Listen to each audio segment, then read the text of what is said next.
کی سورہ حشر کے اندر اللہ کریم جل شانہ نے مسلمانوں کی 3 جماعتوں کا تذکرہ فرمایا۔ مال غنیمت کے تقسیم کی بات ہونے لگی تو اللہ کریم جل شانہ نے اس میں سے حصے بتائے کہ کس کس کو حصہ دیا جانا ہے۔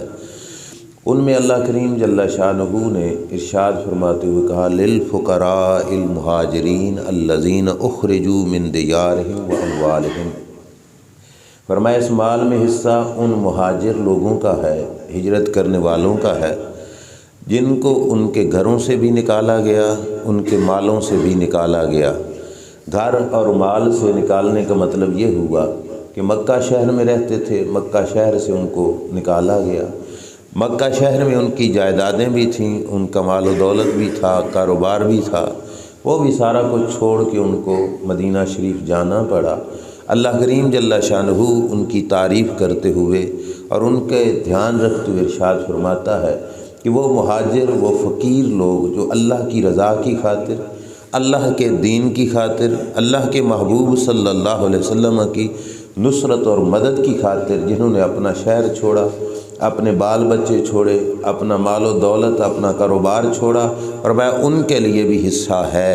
اب مہاجروں کی تعریف کرتے ہوئے اللہ فرماتا ہے یبتغون فضلا من اللہ ورضوانا، فرمایا انہوں نے گھر بار اس لیے نہیں چھوڑا کہ اپنی تعریف کی خاطر، اپنی واہ واہ کرانے کے لیے، ان کا مقصد صرف اور صرف یہ تھا کہ اللہ سے اس کی رضا کے طلبگار تھے۔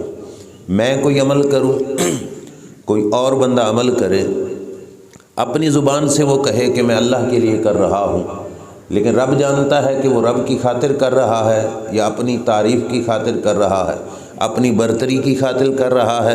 لیکن وہ کتنے خوش نصیب لوگ ہیں کہ عمل انہوں نے کیا اور ان کے عمل کی سچائی کی گواہی اللہ رب العزت خود دے رہا ہے۔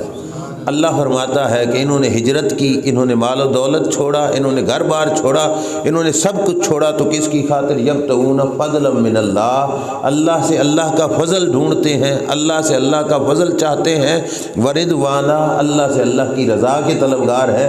فضل و رضا کے طلبگار بن کر انہوں نے مکہ کو بھی چھوڑا، انہوں نے اپنے گھر بار کو بھی چھوڑا، تو اللہ سے اللہ کی رضا چاہتے ہوئے سب کچھ چھوڑ کر مدینہ شریف میں حضور کی بارگاہ میں حاضر ہوئے۔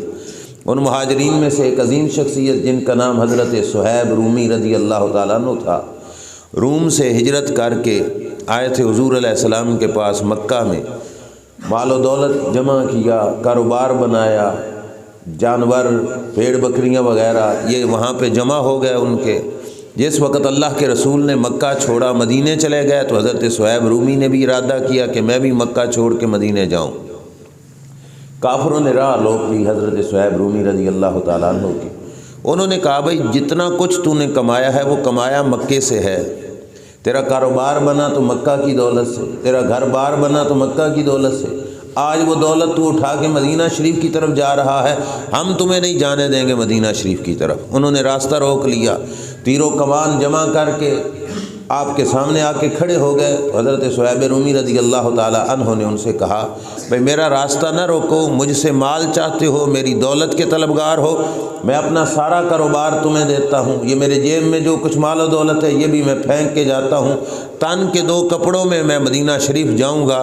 انہوں نے کہا کہ اگر مال و دولت یہاں پہ چھوڑ کے جاؤ تو پھر جی بسم اللہ چلے جاؤ، ہمیں تمہارا راہ روکنے کی کوئی ضرورت نہیں۔ صہیب رومی سب کچھ یہاں پہ چھوڑ کر چل پڑے، سفر کرتے کرتے مدینہ شریف میں پہنچے، مسجد نبوی شریف میں حاضر ہوئے۔ اللہ کے رسول صلی اللہ علیہ وسلم تشریف فرما تھے۔ جب صہیب رومی یوں سامنے ہوئے، ان کی نگاہیں سرکار کی نگاہوں پہ پڑی، سرکار نے ان کو دیکھا تو دیکھتے ہوئے میرے نبی علیہ السلام نے فرمایا رابحت تجارت کا یا صہیب، اے صہیب سودا گھاٹے کا نہیں کر کے آئے، سودا نفع کا کر کے آئے، سارا کچھ چھوڑ کے آئے، سارا کچھ دے کے آئے۔ لیکن میرے نبی علیہ السلام نے فرمایا اے صہیب سودا تم نے گھاٹے کا نہیں کیا، سودا نفع کا کیا ہے۔ کیوں؟ گھر بار دے دیا، مال و دولت دے دی، کاروبار دے دیا، لیکن تمہیں رب کا رسول مل گیا، اس سے بڑی کیا نعمت ہے؟ فرمایا تمہارا سودا گھاٹے کا نہیں نفع کا سودا ہے۔ اللہ ان مہاجرین کی تعریف کرتے ہوئے فرماتے ہیں وَيَنْصُرُونَ اللَّهَ وَرَسُولَهُ، فرمایا وہ اللہ اور اللہ کے رسول کی مدد کرتے ہیں۔ اللہ کو مدد کی ضرورت ہے؟ اللہ کوئی محتاج ہے معاذ اللہ؟ نہیں، اللہ تو ہر کسی کی مدد کرتا ہے۔ پھر اللہ کی مدد کرنے کا کیا مطلب؟ قرآن ہے، سچا ہے، اللہ فرماتے ہیں وہ اللہ کی مدد کرتے ہیں۔ اب اللہ کی مدد سے مراد ہے اللہ کے دین کی مدد کرتے ہیں۔ رب کو مدد کی کوئی ضرورت نہیں، وہ تو ہر کسی کی مدد وہ کرتا ہے۔ ینصرون اللہ و رسولہ، فرمایا وہ اللہ کے دین کی خدمت کرتے ہیں اور اللہ کے بھیجے ہوئے رسول کی خدمت کرتے ہیں۔ اولئک ھم الصادقون، اللہ فرماتا ہے یہی لوگ سچے ہیں، یہی لوگ ہیں جن کا زبان سے جو کچھ ہے وہی کچھ ان کے دل میں ہے، اور جو کچھ ان کے دل میں ہے وہی کچھ ان کی زبان پر آتا ہے۔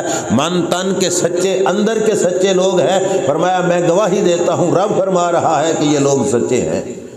کسی کو شاہ جی سچا کہیں، کسی کو میں سچا کہوں، ہماری بات میں شک ہو سکتا ہے، شبہ ہو سکتا ہے کہ ہو سکتا ہے ہمیں سچا سمجھ آیا اور اگلا بندہ سچا نہ ہو، لیکن ان لوگوں کی سچائی کتنی بلند ہوگی جن لوگوں کی سچائی کی گواہی رب ذوالجلال خود دے رہا ہے۔ کون لوگ تھے یہ؟ وہ جو مہاجر بنے، جنہوں نے مکہ چھوڑا مدینے گئے، اللہ کریم نے ان کی تعریف کی۔ آگے دوسری جماعت، یہ ایک جماعت کی شان بیان کر دی۔ دوسرے نمبر پر اللہ فرماتا ہے والذین تبوؤا الدار والایمان من قبلہم، فرمایا کچھ لوگ وہ ہیں جنہوں نے مدینہ شریف کو گھر بنایا اور ایمان بھی ان سے پہلے لائے، مدینہ پہلے کا بسایا۔ یحبون من ہاجر الیہم، جو لوگ مکہ چھوڑ کے ان کی طرف جاتے ہیں وہ ان کو ناپسند نہیں کرتے، ان کو پسند کرتے ہیں۔ ہم مدارس میں رہتے ہیں، مدارس کے اندر کمرہ مدرسے والے بچوں کو دیتے ہیں، چند بچے رہ رہے ہوں، اوپر سے نیا بچہ آئے، کسی کمرے میں بھیجنا ہو تو کمرے والوں سے درخواستیں آنی شروع ہو جاتی ہیں کہ اس کو ہمارے کمرے میں نہ بھیجو، کسی اور میں بھیجو۔ نئے آنے والے کو برداشت کرنا تھوڑا مشکل ہو جاتا ہے، لیکن اللہ کیا فرماتا ہے کہ ان لوگوں نے مدینہ شریف میں اپنا گھر بنایا۔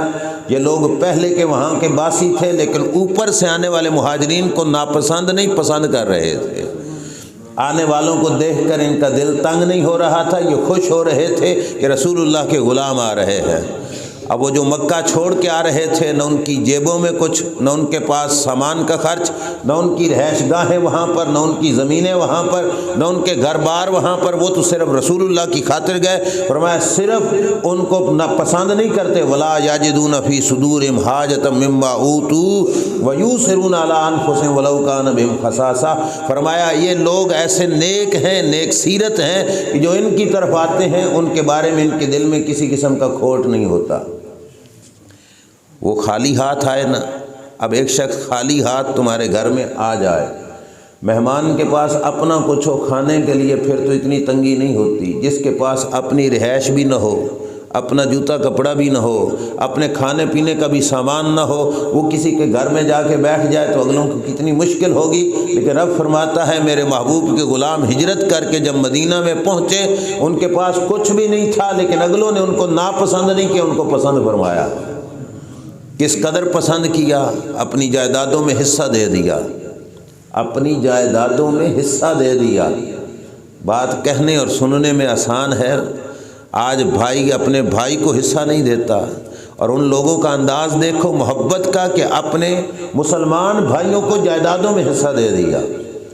آپ لوگ مزارع مزیر والا کام بھی کرتے ہوگے، ٹھیکے پہ زمینیں بھی لوگ لے لیتے ہیں، اپنی جائیدادیں اپنی زمینوں والے بھی ہیں۔ یہ بات سنو کہ ان کی جائیدادیں تھیں مدینہ والوں کی، اوپر سے جو ہجرت کر کے مکہ والے گئے، مدینہ والوں نے ان مہاجرین کے لیے اپنی جائیدادوں میں سے حصے بنا دیے، آدھا تمہارا آدھا ہمارا، حصے دے دیے۔ اور حصہ دینے کی صورت کیا تھی کہ جو زمین کے مالک تھے وہ کاشتکاری جانتے تھے، ہل چلانا جانتے تھے، بیج بونا، کاشتکاری کرنا وہ جانتے تھے۔ جو مکہ سے آئے تھے ان کو کاشتکاری کا پتہ ہی نہیں تھا، پہاڑی علاقوں میں رہتے تھے، وہاں پہ کاشتکاری ہوتی ہی نہیں تھی، تو ان کو کاشتکاری کرنی ہی نہیں آتی تھی۔ اب آدھی زمین ان کو دے بھی دی جائے تو ان کے لیے کیا فائدہ؟ اللہ کے محبوب کے غلاموں کا اثار دیکھو کیا ہے، صرف آدھی زمین نہیں دی بلکہ کیا کہا کہ جو تمہاری زمین ہوگی کام اس پہ ہم کریں گے، اور جو پھل نکلے گا وہ آدھا پھل بھی تمہیں دے دیا جائے گا۔ مزارع کی زمین نہیں ہوتی، مزارع زمین کسی اور کی ہوتی ہے، کام یہ کر کے دوسرے کو حصہ دیتا ہے۔ لیکن غلامان مصطفیٰ کا انداز دیکھو، زمین بھی اپنی ہے، جائیداد کے مالک بھی خود ہیں، زمیندار بھی خود ہیں، کام بھی خود کر رہے ہیں، لیکن آنے والوں کا حصہ اس میں پیدا کر رہے ہیں۔ کہا کام ہم کریں گے، جو پیداوار ہوگی اس میں سے حصہ تمہیں دیا جائے گا۔ اللہ تعالیٰ کو یہ بات بڑی پسند آئی۔ اللہ نے فرمایا یہ تو اتنے مخلص لوگ ہیں، وَيُؤْثِرُونَ عَلَىٰ أَنفُسِهِمْ وَلَوْ كَانَ بِهِمْ خَصَاصَةٌ، کہ اگر ان کو خود بھی تنگی ہو تو یہ آنے والوں کو اپنی ضرورت سے زیادہ ضرورت مند سمجھتے ہیں، آنے والے کی ضرورت کا خیال رکھتے ہیں۔ اب دو جماعتیں ہوں گئی، ایک کا نام ہو گیا مہاجرین، دوسرے کے نام انصار۔ مدد کرنے والے کیا بنے؟ انصاری، اور جو ہجرت کر کے ان کے پاس گئے وہ کیا بنے؟ مہاجرین۔ رسول اللہ کے در سے لگے دونوں، حضور کے دربار میں لگے دونوں، سرکار کی خدمت گزار بنے دونوں، تو رب نے دونوں کو کتنا اجر فرمایا۔ مہاجرین کے بارے میں اللہ کے رسول صلی اللہ تعالیٰ علیہ وآلہ وسلم کا فرمان اقدس مسلم شریف کے اندر موجود ہے۔ میرے نبی علیہ السلام نے فرمایا میری امت کے مہاجر فقیر لوگ امیر لوگوں سے 40 سال پہلے جنت میں جائیں گے۔ مہاجر فقیر لوگ امیر لوگوں سے 40 سال پہلے جنت میں جائیں گے، یہ اللہ کے رسول صلی اللہ علیہ وسلم نے فرمایا۔ کیوں؟ دنیا میں نعمتوں کے لحاظ سے یہ کمتر تھے، کمزور تھے، ان کے پاس کچھ نہیں تھا، لیکن جب رب کی بارگاہ میں حاضر ہوں گے تو فرمایا امیروں کی بنسبت رب ان کو جلدی جنت میں جگہ عطا فرمائے گا۔ یہ ان سے پہلے جنت میں جائیں گے، کیوں؟ کیونکہ انہوں نے اللہ کی خاطر سب کچھ قربان کیا۔ دوسری روایت سنیے ابو داؤد شریف کی، حضرت ابو سعید خدری رضی اللہ تعالیٰ عنہ فرماتے ہیں کہ جلست فی اصابۃ من ضعفاء المہاجرین، غریب مہاجر مسجد میں بیٹھے تھے، کمزور، حالات کے ماڑے، مسجد میں بیٹھے تھے، پورا گروہ بنا ہوا تھا۔ حضرت ابو سعید خدری فرماتے ہیں میں بھی ان میں جا کے بیٹھ گیا۔ اب حالت ان کی دیکھنا کتنے غریب ہیں۔ وَإِنَّ بَعْضَهُمْ لَيَسْتَتِرُ بَعْضًا، فرمایا بعض ان میں سے ان کے جسم پہ کپڑے نہیں تھے تو وہ اپنا بدن دوسرے کے بدن کے پیچھے رکھ کر چھپا لیا کرتے تھے۔ یوں ہو کر نہ کسی کے پیچھے جا کے بیٹھ گیا، چھپ گیا، اپنے آپ کو چھپا لیا، کپڑوں کی کمی کی وجہ سے وہ اپنا بدن دوسرے کے پیچھے بیٹھ کر چھپا رہے تھے۔ اتنے غریب لوگ بیٹھے ہیں حضور کے آستانے پر۔ ابو سعید خدری فرماتے ہیں ہم بھی بیٹھے تھے، اور تھی صورتحال کیا؟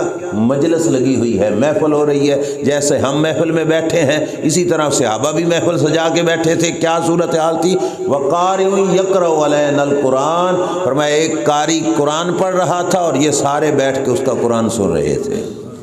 اب یہ مجمع لگا ہوا ہے غریبوں کا، مسکینوں کا، کمزوروں کا، اور پڑھا کیا جا رہا ہے؟ قرآن کی تلاوت ہو رہی ہے۔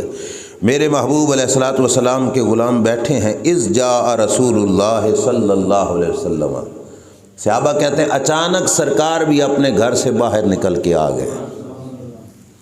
جیسے ہم محفل سجاتے ہیں تو ہمارا عقیدہ ہوتا ہے کہ ہماری محفل میں بھی سرکار آتے ہیں، وہاں پہ سچ مچ حضور محفل میں تشریف لے کے آ گئے۔ ان غریبوں کی محفل میں اللہ کے رسول تشریف لے کے آ گئے۔ فقام علینا، سرکار یوں پیچھے کھڑے ہو کے سننے لگ گئے کہ محفل کیسی سجائی ہوئی ہے۔ قاری پڑھ رہا تھا، کہا جب حضور کو دیکھا تو سکت القاری، قاری خاموش ہو گیا۔ قاری صاحب نے تلاوت روک دی۔ جب نبی کریم علیہ الصلوۃ والسلام کو دیکھا، سرکار نے فسلم علیہم، محفل میں انٹر ہو گئے، فرمایا السلام علیکم۔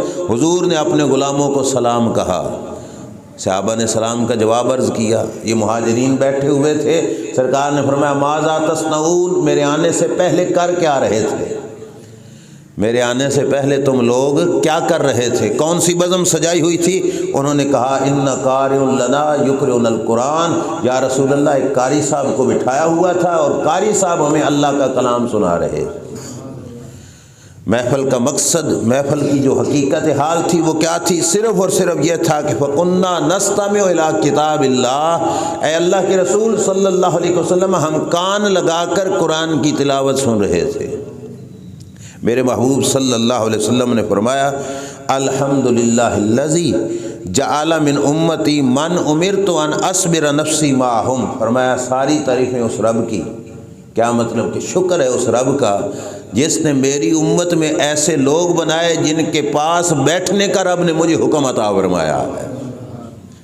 اب تھوڑا پیچھے سے حدیث کو دوبارہ پکڑو اور اس جملے کو لو، مزید سکون آئے گا۔ لوگ تھے کون سے؟ جن کے تن پہ پورے کپڑے بھی نہیں تھے، اتنے غریب تھے جو اپنا بدن کسی کے پیچھے بیٹھ کر چھپا رہے تھے، اور اللہ کے رسول نے ان کو اعزاز کیا بخشا، فرمایا شکر ہے رب کا جس نے میری امت میں ایسے لوگ پیدا فرمائے جن کے پاس بیٹھنے کا رسول اللہ نے ہمیں حکم عطا فرمایا ہے۔ فقام وسط الناس، اللہ کے جلس وسط الناس، حضور علیہ الصلوۃ والسلام ان لوگوں کے درمیان میں بیٹھ گئے۔ ہم تو اوپر بیٹھے ہیں، کرسیوں پہ بیٹھے ہیں، لیکن صحابہ کے بڑے مجمع میں جب سرکار آئے تو سرکار وہاں سنٹر میں بیٹھ گئے۔ میرے کریم آقا صلی اللہ علیہ وسلم درمیان میں بیٹھے اور یوں اشارہ کیا، ایسے اشارہ کیا تو صحابہ نے کیا کیا؟ اللہ کے رسول صلی اللہ علیہ وسلم کے ارد گرد دائرہ بنا لیا۔ اب آگے پیچھے لوگ بیٹھے ہوں تو کسی کا چہرہ نظر آتا ہے، کسی کا نہیں آتا، دائرے کی شکل بن جائے، یوں کر کے بیٹھ جائیں تو ساروں کے چہرے سامنے ہو گئے۔ رسول اللہ صلی اللہ علیہ وسلم کے حدیث کے لفظ ہیں وَبَارَزَتْ وُجُوهُهُمْ، ان کے چہرے حضور کے سامنے عیاں ہو گئے۔ جب سارے حضور علیہ الصلوۃ والسلام کے سامنے بیٹھ گئے تو میرے نبی علیہ السلام نے کیا فرمایا؟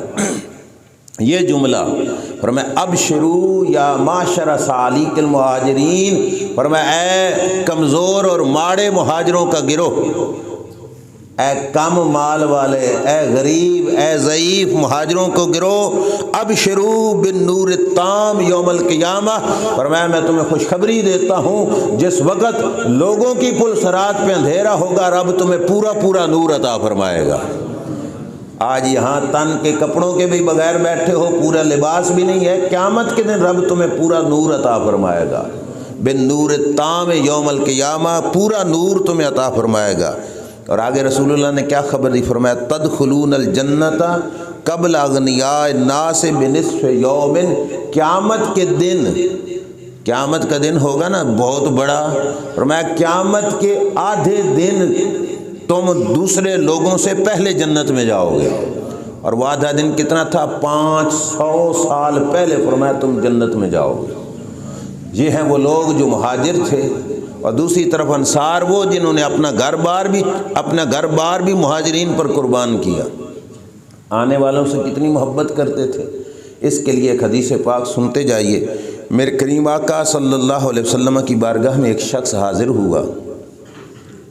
اب یہ بات بھی ذہن میں رکھنا، حضور کے دربار میں صحابہ صرف مسئلہ پوچھنے نہیں جاتے تھے، صرف مسئلہ پوچھنے نہیں، مسئلہ پوچھنے بھی جاتے تھے۔ کوئی پریشانی بن جاتی گھر کی تو وہ اپنا دکھڑا لے کر بھی حضور کے دربار میں حاضر ہوا کرتے تھے۔ ان کو پتہ تھا کہ مسئلہ بھی انہوں نے بتانا ہے، ہمارے گھر کی پریشانیوں کا حل بھی انہوں نے ہی فرمانا ہے۔ حضور کی بارگاہ میں دکھڑا لے کے بھی حاضر ہوتے۔ اب اس مقام پر صحابی کیا عرضی لے کے حاضر ہوئے؟ حضور کی بارگاہ میں حاضر ہوئے، سرکار صحابہ کے مجمع میں بیٹھے ہیں، سرکار سے جا کے ملے اور عرض کرتے ہیں یا رسول اللہ بھوک بڑی لگی ہے۔ توجہ ہے آپ کی؟ آقا ہمیں بھوک بڑی لگی ہے۔ اب صحابی کا کیا عقیدہ ہے پتہ چلا، صحابہ جانتے تھے یہاں سے دین اور شریعت کا مسئلہ بھی بتایا جاتا ہے اور غریبوں کو رزق بھی عطا فرمایا جاتا ہے۔ یہ عقیدہ صحابہ کا نہیں تھا کہ یہ کچھ دے نہیں سکتے، صحابہ جانتے تھے کہ سب کچھ عطا بھی یہی فرما سکتے ہیں۔ یا رسول اللہ بھوک لگی ہے۔ میرے نبی علیہ الصلوۃ والسلام چاہتے اشارہ کر دیتے تو جبریل جنت سے کھانا لے کے نہ آ جاتا؟ کیا خیال ہے آپ کا؟ آ جاتا کہ نہیں؟ لیکن سرکار چاہتے تھے کہ آج اس مہمان کی خدمت کا اعزاز میں اپنے غلاموں میں سے کسی کو عطا فرماؤں۔ میرے نبی علیہ السلام نے مجمع صحابہ کی طرف منہ کیا اور سرکار دو عالم صلی اللہ علیہ وسلم نے فرمایا من یضیف ھذا، تم میں سے کون ہے جو اس بندے کو آج اپنے گھر کا مہمان بناتا ہے؟ کون ہے جو گھر میں لے جائے اور اسے اپنا مہمان بنائے؟ سرکار نے اعلان کر دیا۔ اب آپ کو پتہ ہے کہ اعلان سرکار کر رہے ہوں اور آگے سے نہ کون کر سکتا ہے؟ لیکن صحابہ کمزور، گھر کے حالات کمزور، ایک غلام اٹھ کے عرض کرتے ہیں یا رسول اللہ صلی اللہ علیہ وسلم میں اس بندے کو اپنے گھر مہمان بنا کر لے جاتا ہوں۔ سرکار نے فرمایا جی بسم اللہ۔ اور ساتھ سرکار دو عالم صلی اللہ تعالیٰ علیہ وسلم نے دعا بھی دی۔ فانطلق بہ الی امرأتہ، وہ شخص گھر گیا، اپنی بیوی سے جا کے کیا کہا؟ اکرمی ضیف رسول اللہ صلی اللہ علیہ وسلم، اے میری بیوی آج ہمارے گھر میں ہمارا نہیں اللہ کے رسول کا مہمان آیا۔ اپنے مہمان کو بھی عزت دیتی ہو، آج رسول خدا کا مہمان گھر میں آیا ہے، جتنا ہو سکے گھر میں کچھ بچا کے نہیں رکھنا، اس کے سامنے سب کچھ رکھ دینا ہے۔ اب گھر میں پڑا ہوا کیا تھا؟ اب دیکھو آج کے دور کا غریب سے غریب دیکھو اس کی کیا صورتحال ہے۔ اور صحابہ کے گھر میں عرض کیا، فرمایا نا کہ سب کچھ لا کے رکھ دینا، کچھ بچا کے نہیں رکھنا۔ تو انہوں نے آگے سے کیا کہا؟ ما عندنا الا قوت صبیانی، کہا اے میرے شوہر، اے میرے خاوند، آج کے گھر میں تو تیری میری روٹی بھی نہیں تھی، جو کچھ پڑا ہے وہ صرف بچوں کے کھلائے جانے کے قابل روٹی موجود ہے۔ سمجھ آئی؟ گھر میں جتنا رزق پڑا ہے وہ کتنا ہے؟ صرف بچے کھائیں گے، تو نے اور میں نے بھی رات بھوکی گزارنی ہے، اور تم مہمان لے کے آئے گئے ہو۔ لیکن یہ بیوی تھی صحابی کی، حضور کی تربیت یافتہ غلاموں کی، انہوں نے یہ نہیں کہا کہ بھگاؤ گھر سے، انہوں نے کہا کوئی بات نہیں، بچوں کو بہلا کر سلا دیں گے اور خود بھی بھوکے سو جائیں گے، مہمانوں کو رزق کھلایا جائے گا۔ آنے والے کو چونکہ مہمان ہے رسول اللہ کا اور بھیجا ہوا ہے رسول خدا کا، اس واسطے اس کو روٹی کھلا کے سلائیں گے۔ اس نے آرام سے جا کے بچوں کو کھلاتے ہوئے کھیل میں لگا کر آہستہ آہستہ کر کے بچوں کو سلا دیا، بچے بھوکے سو گئے۔ اب انہوں نے کہا کہ ہم مہمان کے ساتھ دسترخوان پہ بیٹھیں گے، منہ ہلاتے رہیں گے، لقموں کی طرف ہاتھ لے جاتے رہیں گے، ہاتھ بھی ہلتا رہے گا، منہ بھی ہلتا رہے گا، تو نے چراغ بجھا دینا ہے، اندھیرے میں بیٹھ کر کھائیں گے، ہم نہیں کھائیں گے، مہمان کو کھانا کھلائیں گے۔ بیوی اٹھی، دسترخوان پہ کھانا لگ گیا، روٹی تھوڑی تھی، سالن تھوڑا تھا، اسی مہمان پر پورا ہونا تھا، یہ بھی ساتھ بیٹھ جاتے تو روٹی تھوڑی ہو جاتی۔ دونوں مل کر بیٹھ کر جب کھانا کھانے لگے تو بیوی نے چراغ بجھا دیا، اب دسترخوان پہ بیٹھ کے یوں ہاتھ کرتے ہیں، منہ کی طرف لے جاتے ہیں، منہ بھی ہلاتے ہیں، آواز بھی پیدا کرتے ہیں، کھاتے کچھ بھی نہیں ہیں۔ مہمان نے پیٹ بھر کر کھانا کھایا، سیر ہو گیا، اس کی بھوک مٹ گئی۔ رسول اللہ صلی اللہ علیہ وسلم کے مہمان کی اچھے طریقے کے ساتھ ضیافت کی، مہمان نوازی کی۔ صبح آئے تو میرے محبوب صلی اللہ علیہ وسلم کی بارگاہ میں جب حاضر ہوئے تو سرکار دو عالم صلی اللہ علیہ وسلم نے کیا فرمایا؟ فرمایا ضاحک اللہ اللیلۃ من فعلکما، اے میرے غلاموں، تیری اور تیری بیوی کا جو کردار تھا نا رات کو، اس کردار کو دیکھ کر رب عرشوں پہ اپنی شان کے مطابق مسکرا رہا تھا۔ تمہیں دیکھ کے رب بھی مسکرا رہا تھا، تمہیں دیکھ کے رب بھی مسکرا رہا تھا، اپنی شان کے مطابق مسکرا رہا تھا۔ ہمارا منہ ہے، اس میں دانت ہیں، وہ نکل آئیں تو ہم کھلنا ہنسنا سمجھتے ہیں، رب ان دونوں چیزوں سے پاک ہے۔ اللہ کا مسکرانا کیا؟ فرمایا اللہ تمہارے عمل پر خوش ہو رہا تھا، تم سے راضی ہو رہا تھا۔ اور اللہ نے اس وقت یہ آیت کریمہ اتاری، یؤثرون علی انفسہم ولو کان بہم خصاصہ، فرمایا محبوب یہ ہیں وہ لوگ جو اپنے آپ پر اوروں کو ترجیح دیتے ہیں اگرچہ خود بھی بھوکے کیوں نہ ہو، خود بھی پریشان کیوں نہ ہو۔ آگے سنو، رب ذوالجلال جل شانہ نے ارشاد فرمایا وَمَن یوق شُحَّ نَفْسِهِ فَأُولَٰئِکَ هُمُ الْمُفْلِحُونَ، فرمایا جو شخص اپنے نفس کے لالچ سے اپنے آپ کو بچا لیتا ہے، فرمایا وہی شخص کامیاب ہوتا ہے۔ ہر بندے کو اپنے پیٹ کی لالچ ہوتی ہے، لیکن رب فرماتا ہے جو اس لالچ سے بچ گیا اللہ کے حضور وہی سب سے بڑا کامیاب شخص ہے۔ دو جماعتیں تو ہو گئیں، ایک مہاجرین کی ایک انصار کی۔ اب آپ اور میں مہاجرین میں سے ہو سکتے ہیں؟ نہیں، انصار میں سے ہو سکتے ہیں، مہاجرین کا دور تو گزر گیا۔ اللہ نے فرمایا محروم تمہیں بھی نہیں رکھنا، تمہیں وظیفہ میں بتا دیتا ہوں، کرتے رہو گے تو کامیابوں میں تم بھی شامل ہو جاؤ گے۔ اب اگلا وظیفہ آپ کے لیے ہمارے لیے کیا ہے؟ فرمایا والذین جاؤوا من بعدہم یقولون ربنا اغفر لنا ولاخواننا الذین سبقونا بالایمان۔ بعد والوں کا وظیفہ یہ ہے کہ بعد میں آ کر پہلے گزر جانے والوں کے لیے دعائیں مغفرت کرتے رہیں۔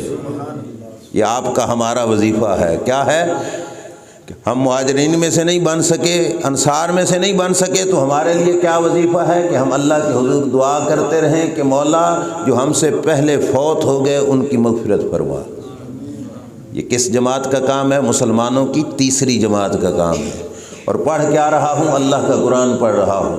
تیسری جماعت کیا ہے؟ جو ان میں سے ہوئی تو نہیں لیکن بعد میں آ کر اللہ کی بارگاہ میں عرض گزار ہیں، اللہ کی بارگاہ میں دعا گو ہیں کہ مولا ہمارے پہلے لوگوں کی مغفرت فرما، وَلِإِخْوَانِنَا الَّذِينَ سَبَقُونَا بِالْإِيمَانِ وَلَا تَجْعَلْ فِي قُلُوبِنَا غِلًّا لِّلَّذِينَ آمَنُوا، اور اے اللہ ہمارے دل میں ان پہلے گزر جانے والے لوگوں کے لیے کھوٹ نہ بنانا، ہمارا دل کھوٹ سے پاک رکھنا، کینے سے پاک رکھنا، بغض سے پاک رکھنا۔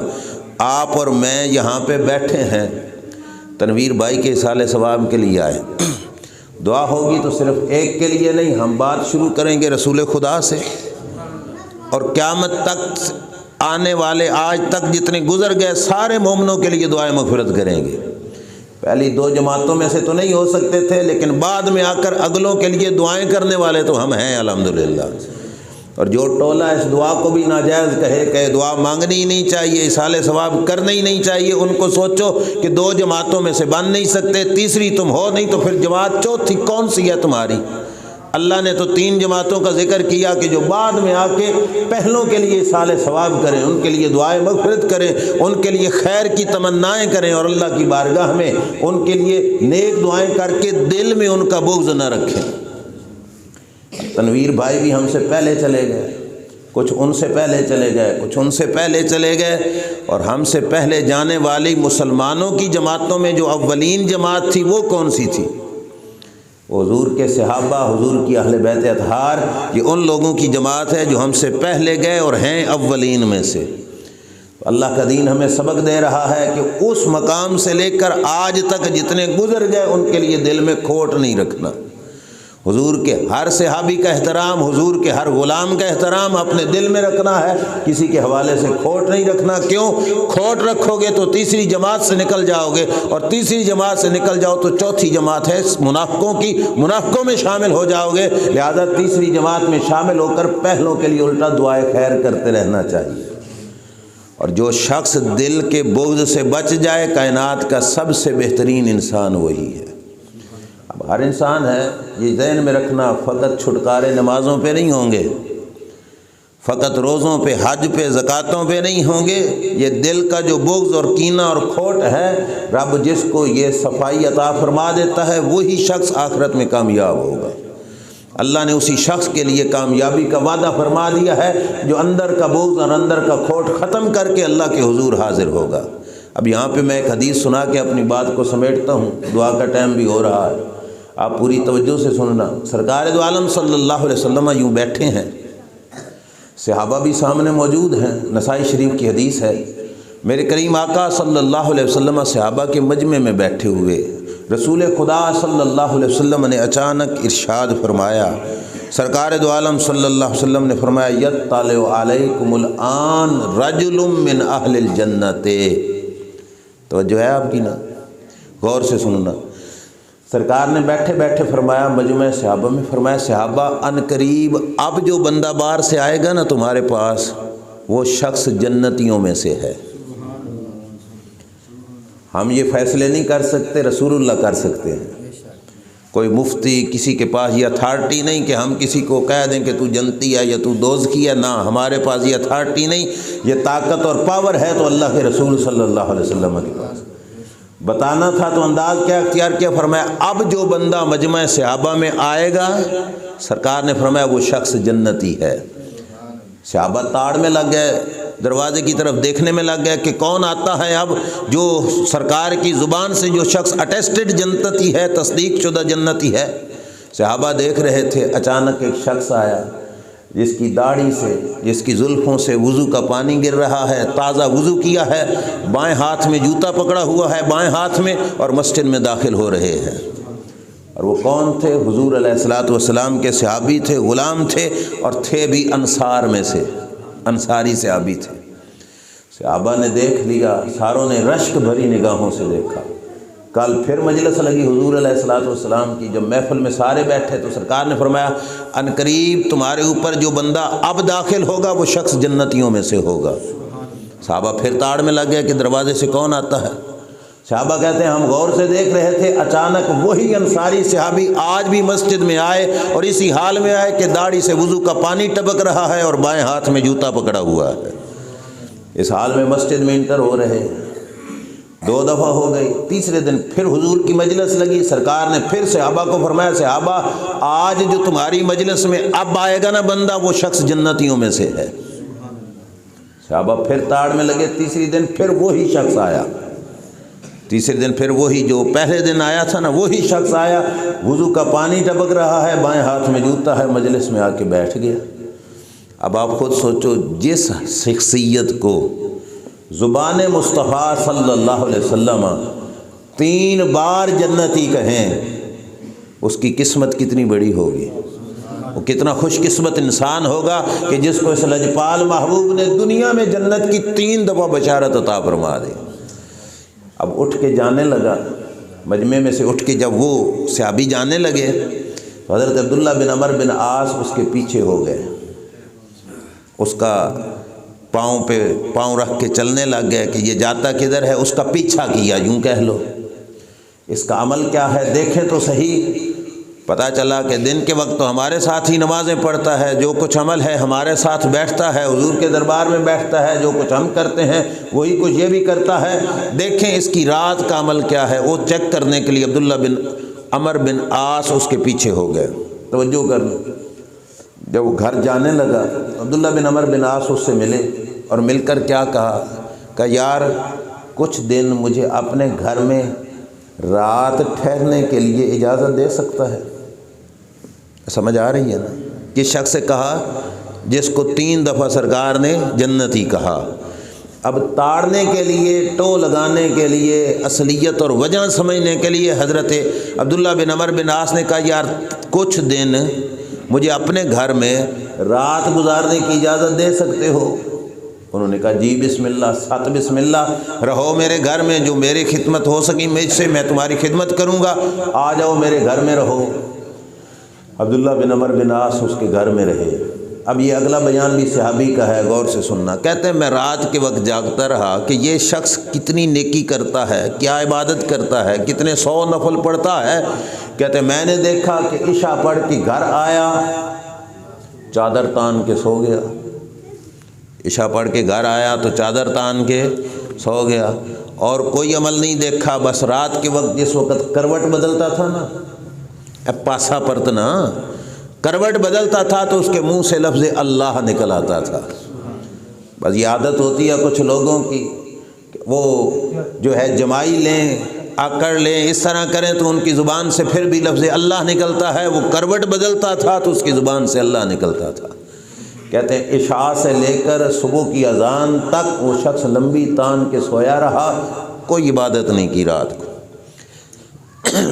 میں نے کہا چلو آج شاید رہ گئی ہو، ایک رات مزید گزار لیتے ہیں اس کے گھر میں، دیکھتے ہیں کہ کیا کرتا ہے، اس کی عبادت کیا ہے۔ کہتے ہیں اگلے دن عشاء پڑھ کے آیا، بستر سیدھا کیا، سو گیا۔ ساری رات یہی صورتحال تھی، کروٹ بدلتے اللہ اللہ کرتا، اور کوئی وظیفہ نہیں، کوئی عبادت نہیں، کوئی نفل نہیں۔ صبح نماز کے ٹائم میں جاگا اور نماز فجر اس نے پڑھی۔ انہوں نے کہا چلو ایک رات مزید گزار لیتے ہیں، چیک تو کریں، شاید عبادت 2 دن قضا ہو گئی ہو، اس کی رہ گئی ہو کسی وجہ سے۔ تیسری رات پھر ٹھہرے، تیسری رات ٹھہرے تو وہی صورتحال، عشاء کے بعد سو گئے، جاگ آئی، اٹھے تو فجر کے ٹائم جا کے نماز پڑھی حضور کے پیچھے جا کے۔ عبداللہ بن عمر بن عاص نے کہا یار سیدھی بات ہے، مجھے تیرے گھر میں رات گزارنے کی اور کوئی مجبوری نہیں تھی، گھر بار تو میں بھی رکھتا ہوں، یار سچی بتا تیرا عمل کیا ہے؟ میں تو تیرا عمل چیک کرنے کے لیے آیا تھا، سچی بتا تیرا عمل کیا ہے؟ اس نے کہا کیوں؟ کام 3 دن حضور کی مجلس میں بیٹھے تھے، لگاتار 3 دن تک رسول اللہ نے یہی فرمایا کہ اوپر سے جو آئے گا وہ شخص جنتیوں میں سے ہوگا۔ اور اے اللہ کے رسول کے غلام، خدا کی قسم 3 بار تو ہی مجلس میں آیا ہے، اب سچ بتا تیرا عمل کیا ہے کہ تو کس عمل کی وجہ سے رسول اللہ تجھے جنتی کہہ رہے ہیں؟ اب اس نے کہا بھئی یار سیدھی گل ہے بھائی، عبادت جو ہے وہ میری تیرے سامنے ہے، میں کوئی اور عبادت نہیں کرتا، یہی عبادت ہے جو میں تیرے سامنے کر کے آیا ہوں۔ عبداللہ بن عمر بن عاص نے سوچا یہ تو ہم بھی کر لیتے ہیں، کوئی خاص وظیفہ اس کا جس کو سرکار نے اتنے اعزازوں سے بخشا ہو؟ تو نبی کریم علیہ الصلوۃ والسلام کے یہ غلام عبداللہ بن عمر بن عاص واپس پلٹنے لگے تو اس گھر والے نے بلا کے کہا آؤ میں تمہیں ایک اور بات بتاؤں۔ انہوں نے کہا کیا ہے؟ کہا عبادت بس یہی ہے، فرض نماز پڑھ کے سو جاتا ہوں، کوئی نہیں رات کو مجھے جاگ آتی، لیکن میں یہ بتا دیتا چاہتا ہوں میری خاص نیکی یہ ہے کہ میرے اس دل میں کسی مسلمان بھائی کا بغض اور کینہ نہیں ہے، میرا یہ دل کسی مسلمان بھائی کے بغض سے پاک ہے، میں اپنے مسلمان بھائیوں سے نفرت، عداوت، دشمنی، کینہ، بغض، عداوت نہیں رکھتا۔ حضرت عبداللہ بن عمر بن عاص واپس گیا نا، حضور علیہ الصلوۃ والسلام کو بتایا، سرکار نے فرمایا یہی تو وہ نیکی ہے جس کی وجہ سے رب نے اس بندے کو دنیا میں اتنا اعزاز عطا فرمایا ہے، اور فرمایا یہ ہے وہ نیکی جس کی طاقت ہر بندہ نہیں رکھتا، یہ ہے وہ نیکی جس کی طاقت ہر بندہ نہیں۔ میں آپ بیٹھا ہوں آپ کے سامنے، میں کسی اور کو نہیں کہتا ہوں نماز پڑھ لینی سوکھی ہے، سوکھی ہے، اتنی مشکل نہیں، روزہ، حج، نماز، زکوٰۃ، یہ باقی عبادتیں آسان ہیں، لیکن اپنے دل کو اس چیز سے پاک کرنا یہ بڑا اوکھا کام ہے۔ کئی نمازی ملیں گے جو اندر کے کھوٹے، کسی کے ساتھ بغض رکھنے والے، رب نے ان لوگوں کو کامیاب فرمایا جو لوگ آئے تو بعد میں تھے لیکن مسلمان بندوں کا کھوٹ ان کے دل میں نہیں تھا، روزانہ دعا کرتے تھے ربنا اغفر لنا ولاخواننا الذین سبقونا بالایمان، یا اللہ ہمارے پچھلوں کی مغفرت فرما، جو پہلے گزر گئے یا اللہ ان کی مغفرت فرما۔ آج ہم اور آپ بیٹھے ہیں تو آپ کا ہمارا ایک ہی وظیفہ رہ گیا کہ ہم یہی کہیں کہ اے اللہ جو ہم سے پہلے گزر گئے ان کی مغفرت فرما، ان کے درجات کو بلند فرما، ان کی اگلی منزلیں آسان فرما، اور ہو سکے یہ ضرور کرنا کہ اپنے دل میں سے کسی مسلمان بھائی کی کدورت، بغض اور جو نفرت، عداوت ہے وہ دل سے صاف کر کے سچے سچے مسلمان بن جائیے۔ اللہ تعالیٰ آپ کو، مجھے